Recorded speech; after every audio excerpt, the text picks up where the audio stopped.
Hey guys, it's Kelly from Nourish to New Body Image Coaching, and this is story number 4. I'm so excited to share Debbie Fisher's story.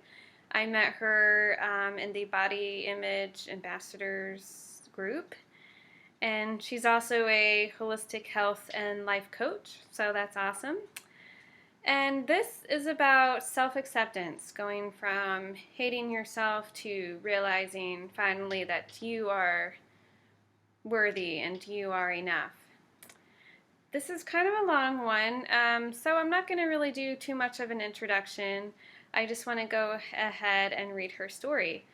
Go ahead and leave a comment on my blog as well for her and for the other stories, just to encourage them. And it takes a lot of courage to share your story. It takes a lot of vulnerability. Can't say that.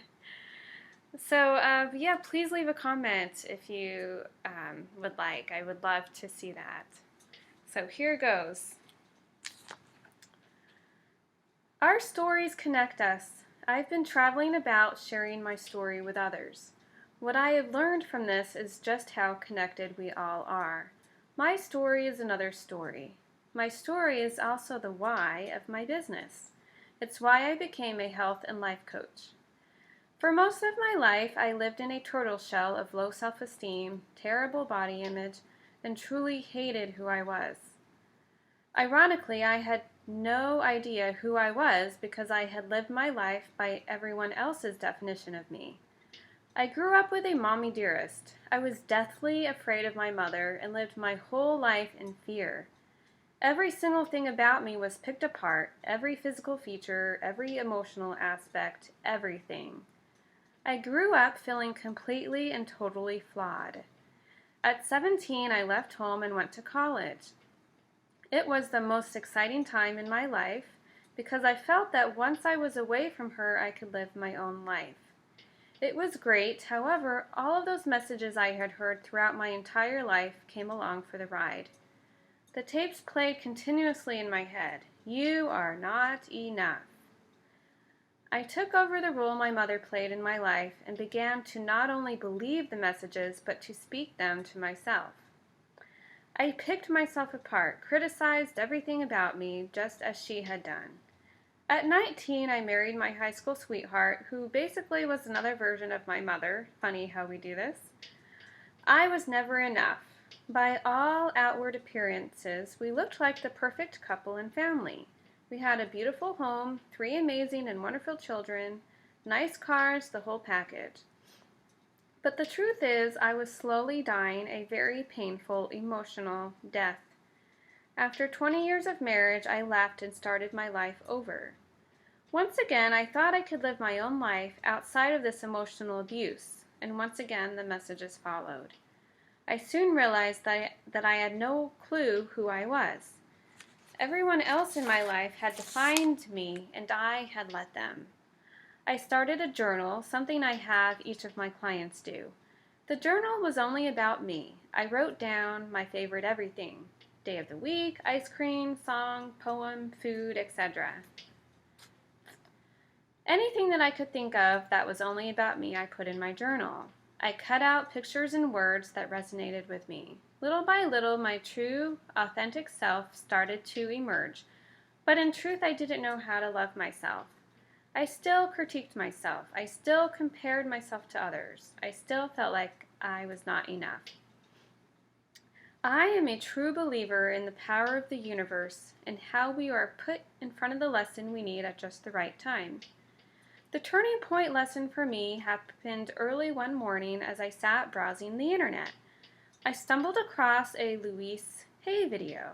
I really like her too. She was sitting on the floor with a group of people, talking to them about the importance of self-love and self-acceptance. I was so touched by her words. She asked them to do an exercise. She asked them to stand in front of a mirror and truly look at yourself.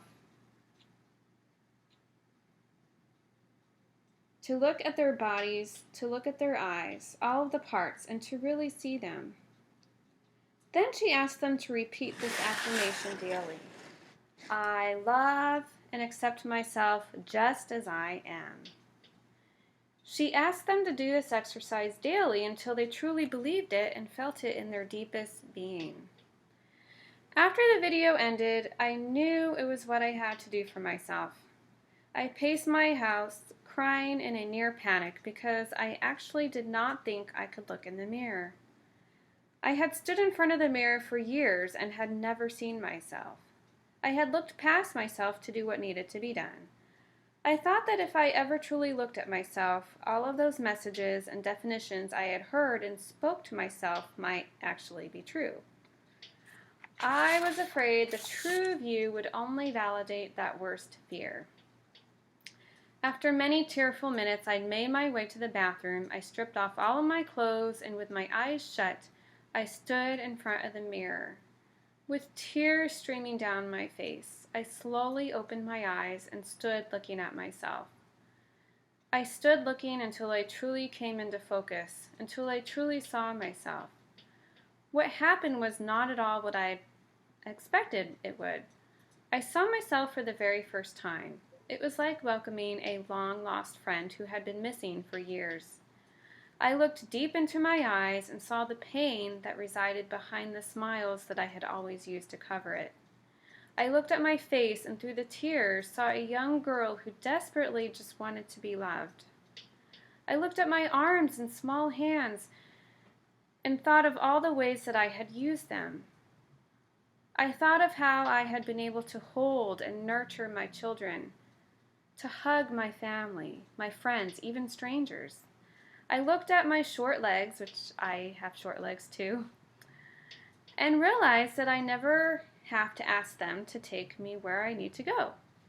I looked at my belly, round and flesh, and praised it for caring, nourishing, and nurturing my 3 babies. For the first time, I saw all of me. I began to find great comfort in seeing myself. Then I said, now remember this, guys. I love and accept myself just as I am. I repeated this exercise daily. Every time a negative thought popped into my head, I repeated this mantra. It was a daily journey to fight my way out of the self-loathing and destructive mess I had created, but I continued because for the first time in my life, I felt worthy. I felt that I was enough. Recently, I discovered this quote by Brené Brown, somebody else you should look up. You either walk inside your own story and you own it, or you stand outside of it and hustle for your worthiness. This quote hit me so deep in my soul. After years of standing outside of myself and hustling for my worthiness, I walked inside my story and I owned it. I share my story in an effort to help others on theirs.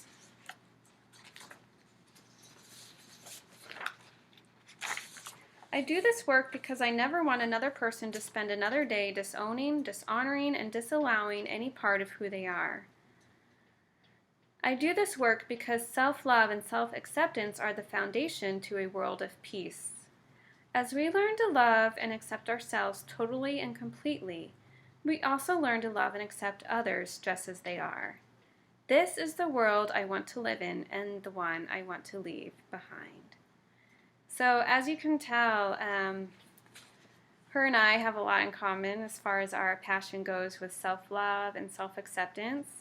Again, her name is Debbie Fisher. She is a holistic health and life coach with Encompassing Life LLC. Love who you are now. So go ahead and check out her Facebook page and show her some love again. And remember the mantra, I love and accept myself just as I am, as well as the mirror exercise that I actually also talked about in my book, Beautiful Freedom, to stand in front of a mirror and just to tell yourself what you love about yourself, even if it's just one thing. I know it's a lot of work, but you'll get there. I trust you. Just keep on going. Okay? Love you guys. Thanks for watching. I know it was a long one, so thank you so much. Bye.